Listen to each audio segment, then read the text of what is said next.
Hey, everybody, and welcome back. Today, we're going to be taking a deep dive into something pretty interesting.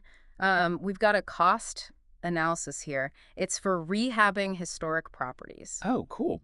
Yeah, this document, it breaks down all the expenses for fixing up like a whole bunch of different places. Yeah. Have you ever wondered like what really goes into, fixing up one of those beautiful old buildings? Yeah, definitely. I mean, you see those amazing transformations, Yeah. but I never really thought about like the nitty-gritty financials of it all. Yeah, right. It's like you just see the before and after pictures, but there's a whole world of costs behind those makeovers. And trust me, there are some surprises in here. Well, now I'm even more curious. Well, you see these places for sale and you think, oh, that's a pretty good price. Like, take the Miles Smith 901, for example. The sales contract says $232,075, Okay, yeah, that sounds reasonable. right? But guess what? That's just the tip of the iceberg. I was going to say there's got to be more to it than that, especially with an older building. Exactly. And that's where this cost analysis gets really interesting. It shows just how much more goes into it. So, like, what kind of things are we talking about here? Well, it breaks down the rehab expenses for all these different properties. Yeah. And the numbers, they're all over the place. Like for the Bradford 915, the rehab cost is $219,504. But then you look at the Ashland 2434, and it's a whopping $280,641. Wow, that's a huge difference. Right. I mean, that's over $60,000. So what gives? What's causing that kind of variation? Well, every property is unique. They all have their own quirks. Some might need like major structural repairs, things like foundation work or roof replacement, while others might just need some cosmetic updates like new paint and flooring. So it's all about the individual needs of each building. Exactly. Plus, you got to factor in the age of the property, how well it's been maintained over the years, and even the original construction materials can play a role. That makes sense. Okay, so we've thrown around this term rehab costs, but can we like break that down a bit? What exactly are we talking about here? Sure. So imagine you've got this building, right? It's been through decades, maybe even a century or more of wear and tear. So you might be dealing with stuff like outdated plumbing, electrical systems that are like ancient history, crumbling foundations, maybe even hazardous materials like asbestos lurking in the walls. Oh, yikes. I didn't even think about asbestos. That sounds expensive. Yeah, it can be.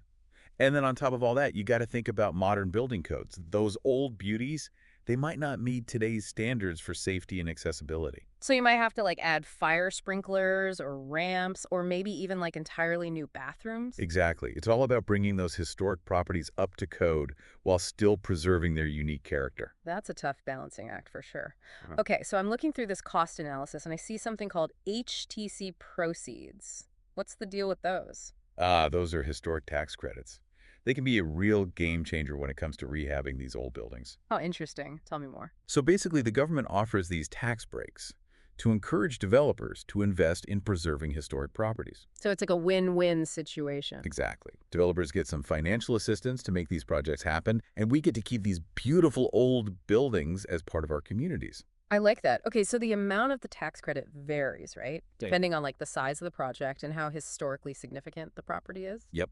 Like, for instance, the Miles Smith 901 is set to receive $36,394 in HTC proceeds, while the Bradford 915 qualifies for $26,576. Okay, so that's a pretty big chunk of change. I bet those tax credits are a major factor in deciding which properties developers choose to rehab. Oh, absolutely. Those credits can make or break a project. They're a powerful tool for encouraging preservation and revitalization. So we've got the purchase price, the rehab costs, and these HTC proceeds. Anything else we should be thinking about? Oh, there's more. And this is where it gets even more interesting. Uh-oh, what else is there? Our cost analysis has a whole section for additional development costs not included in total rehab cost. And trust me, this is where things can really start to add up. Okay, now I'm really intrigued. Let's dive into that. What's the first thing on the list? Acquisition. Okay, acquisition. What exactly does that cover? Well, it's basically all the expenses associated with, well, acquiring the property, like legal fees, title searches, surveys. You even have to factor in the cost of doing your due diligence, like thoroughly investigating the property's condition and history. Oh, right. So you got to make sure there are no hidden surprises lurking beneath the surface. Exactly. You don't want to buy a property only to find out later that it's got a whole bunch of problems you didn't know about. Makes sense. Okay, what's next? Settlement-related costs paid for by seller. That sounds a little cryptic. What's going on there? So sometimes, as part of the negotiation, the seller agrees to cover certain closing costs. costs that would normally be the buyer's responsibility. Oh, okay. So it's like a little bonus for the buyer. Exactly. Can sweeten the deal for sure. I bet savvy negotiators keep that in mind. Oh, yeah, definitely. They try to get the seller to cover as much as possible. All right, next up, we've got MHT Part 3 application fee. Now, I know we talked about HTCs, but what is this MHT fee all about? Well, remember how we said those historic tax credits are a big deal? Well, to qualify for them, developers have to jump through some hoops. One of those hoops is submitting this really detailed application to the Maryland Historical Trust. What do they have to prove in the application?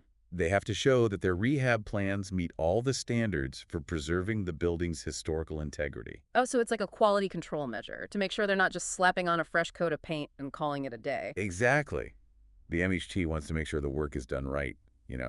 And this application fee covers the cost of reviewing those plans and making sure everything is up to snuff. So it's an investment in preserving history. All right, what's next on our list of additional costs? This one can be tricky for developers. Finance construction loan-related costs. I bet. I mean, they're taking on a lot of debt to make these projects happen, right? Yep, and securing financing for a rehab project, it's not like getting a regular mortgage. It's a whole different ballgame. So what kinds of costs are we talking about? Well, there are loan origination fees, appraisal fees, legal fees, and of course you got to factor in the interest payments on the loan.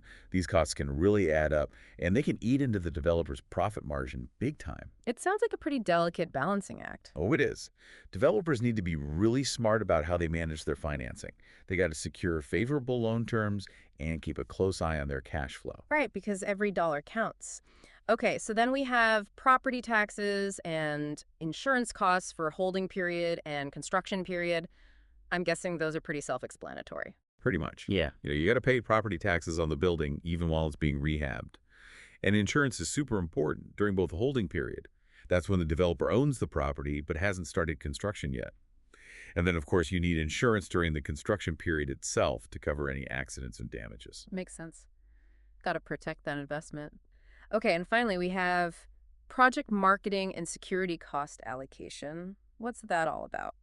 This one's interesting because it shows that development costs, they go beyond just bricks and mortar. You got to market those renovated units to attract buyers, and you need to make sure the property is secure during construction so nothing gets stolen or vandalized. So it's all about creating buzz and protecting the investment. Exactly. And what's kind of cool about these particular costs is that they're often allocated across all the properties in a development project. Wait, what does that mean? So let's say a developer is rehabbing, like 5 properties as part of a bigger project.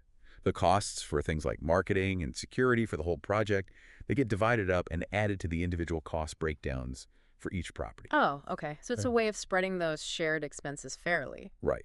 Each property contributes its fair share to the overall project costs. And get this, they even include stuff like the cost of a third-party contract for cleaning, landscaping, security patrols for the whole project area. It can add up.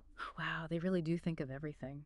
Okay, so we've covered a lot of ground here. Acquisition costs, MHT application fees, financing challenges, property taxes, insurance, even the cost of marketing and security.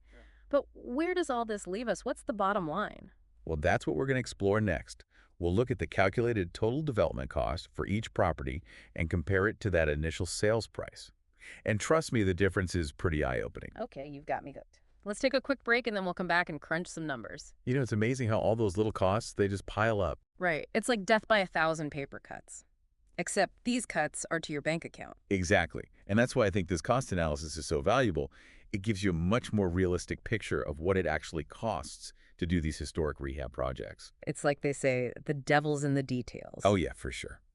And speaking of details, let's get into those numbers. Our document here lays out the total development costs for each of the properties. That includes the purchase price, the rehab expenses, and all those extra costs we just talked about. So it's the grand total, the whole enchilada. Precisely. And then to really drive the point home, it also calculates the cost difference, which is basically the difference between that final total and the initial sales contract price. Okay, show me the money. What are we looking at here? Well, remember the Miles Smith 901, the one that seemed like a pretty good deal, at $232,075. Yeah, what's the damage after all is said and done? Well, buckle up. Once you add everything up, the total development cost comes out to $326,532. Whoa. So we're talking almost $100,000 more than the initial price tag? $94,457 to be exact. Ouch. I guess that shows that those hidden costs can really sneak up on you. They sure can. And it's not just the Miles Smith property either. Take a look at the Port 903. It started at $205,900, but the final cost balloons to $288,929. So another 80 grand on top of the purchase price. Over $83,000 to be exact. Now, these historic properties, they really do come with a hefty price tag. They do. But you got to remember, you're not just buying a building, you're buying a piece of history. True, true. But still, those numbers are making my head spin a little. It's a lot to take in. But I think it's important to understand why these costs are so high. Rehabbing a historic building is not like building a new one from scratch. You're constantly running into unexpected challenges, hidden problems, and you got to meet all these strict preservation standards. All of that adds up. It's like a giant puzzle where the pieces keep changing shape. Exactly. And that's why it's crucial to have a really skilled team on your side. You need architects who understand historic preservation, contractors who know how to work with old materials, and historical consultants who can make sure you're doing everything by the book. It's a whole different ballgame than your average renovation project. Oh yeah, definitely. You got to be prepared for anything. So you're saying those cost difference numbers, they're really a reflection of all those complexities and the special care that goes into preserving these historic gems. Exactly. And it highlights why it's so important to do your homework. You got to research the property thoroughly, get multiple bids from contractors, and make sure you have a solid financial plan in place. Don't just jump in headfirst. Definitely not. It's a big investment, and you want to make sure you're going into it with your eyes wide open. Well said. Now, I know we've been focusing a lot on the financial side of things, but I think there's another dimension to these projects that's equally important, and that's the impact they have on the community. Absolutely. These projects aren't just about numbers.